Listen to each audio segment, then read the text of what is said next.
Capítulo 12. Por um acordo entre as irmãs, Elizabeth escreveu na manhã seguinte para a mãe, pedindo que a carruagem lhes fosse enviada naquele mesmo dia.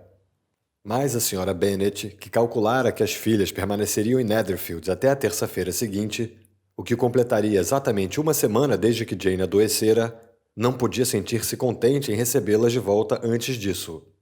Sua resposta, portanto, não foi favorável, pelo menos não tanto quanto Elizabeth gostaria, pois estava impaciente para voltar para casa.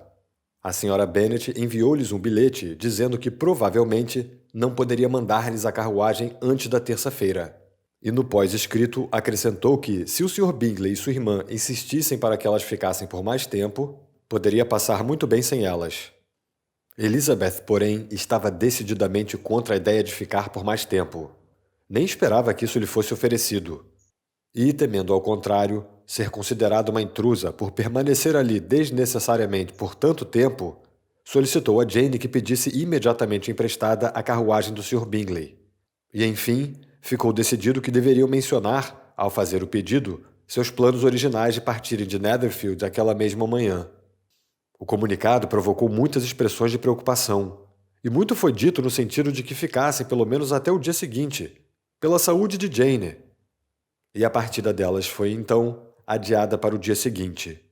A senhorita Bingley lamentou, então, ter proposto o adiamento, pois o ciúme de uma das irmãs, unido à antipatia por ela, superava em muito seu afeto pela outra. O dono da casa soube com real pesar que elas iam partir mais cedo e repetidas vezes tentou convencer a senhorita Bennet de que aquilo não era seguro para ela, que ainda não estava recuperado bastante.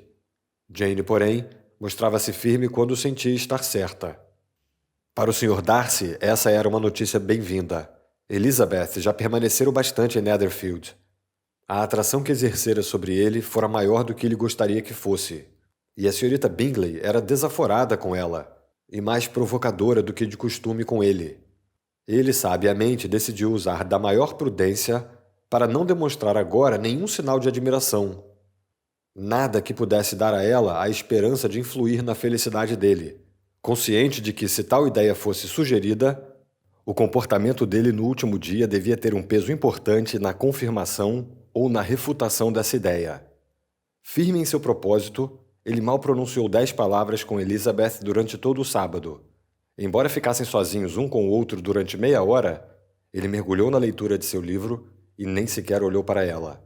No domingo, depois do serviço da manhã, ocorreu a separação, tão agradável para quase todos.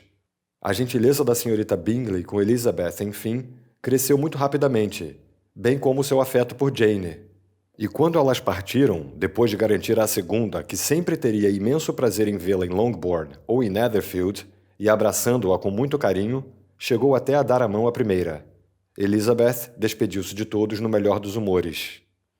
Em casa, não foram muito bem recebidas pela mãe. A senhora Bennet admirou-se com a chegada delas e achou que haviam feito muito mal em causar tantos problemas e tinha certeza de que Jane logo pegaria um novo resfriado. Mas o pai, embora muito lacônico nas expressões de prazer, ficou de fato contente em vê-las.